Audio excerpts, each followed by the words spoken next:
Chapter 27.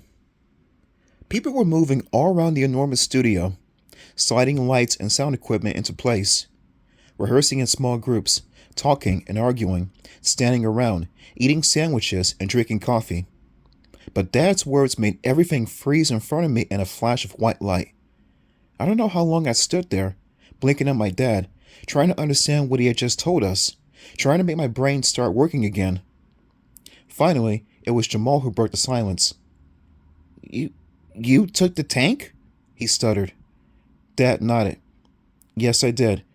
I was afraid the tank was too close to the house, so I moved in back of the garage. I blinked a few more times. I've heard about people in shock. I guess this was what it felt like. Dad narrowed his eyes at me. No dummies coming to life, Luke. No dummies plotting against me, planning to blow up my studio. Do you see why I don't believe your horror story? Do you see why I'm angry that you tried to fool me? That you came here with that wild, insane plot and ruined my scene this afternoon? I stammered. I glanced at Kelly and Jamal. I could see they were just as shocked and confused as I was. It was me, Dad said. I moved the tank. So you can see how ridiculous your story is. He scratched his beard. I really don't understand the three of you. But I'll be home later, and I'll be expecting your apology. What are you going to do now? I asked in a tiny voice. Send you home, of course. I have a car outside. It will take you home, and I don't expect you to go anywhere. Wait till I get home, and we're going to have a long, long talk. You too, Jamal. I sighed. Okay. We were wrong about the propane tank. Maybe it was a crazy story to begin with. But we were right about the dummies. They were alive, and they were evil, and they were plotting against Dad. We were right, and Dad was wrong.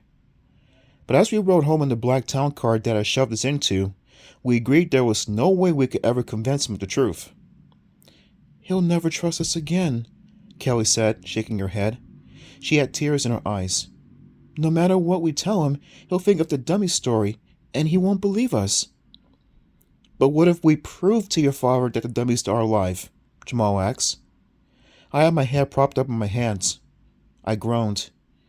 How do we do that? We already tried like 1,000,000 times, remember? Jamal nodded. The dummies go limp and lifeless whenever they feel like it, Kelly said. We can't prove anything to Dad. We're sunk. Totally sunk. We rode the rest of the way home in glum silence. It's a terrible feeling to know your dad thinks you're a liar. I guess I don't need to say that. Everyone knows it.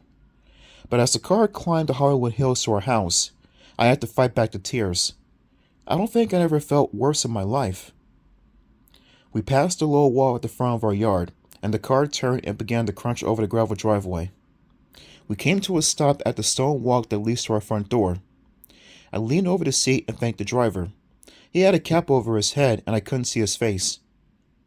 Have a good one, he called, without turning around. The sun still shone brightly as the three of us piled out the back seat. The flowers swayed and shimmered in the flower beds at both sides of the walk. I sighed again and started to slump toward the house. Look on the bright side, Jamal said. At least no one is going to get blown up at your dad's studio. I started to reply, but stopped when I heard a clank from the driveway. Startled, I spun around in time to see the trunk lid on the black town car pop open. Oh no! A cry burst from my throat. Slappy and Snappy sat up. The driver had already started to back down the driveway, but the two dummies scrambled out of the trunk. The trunk lid slammed shut as they landed on their feet on the gravel, their legs bobbing until they caught their balance. Then they both staggered toward us as the car disappeared down the hill. Aren't you going to welcome us home? Slappy shouted. He tossed back his head and laughed.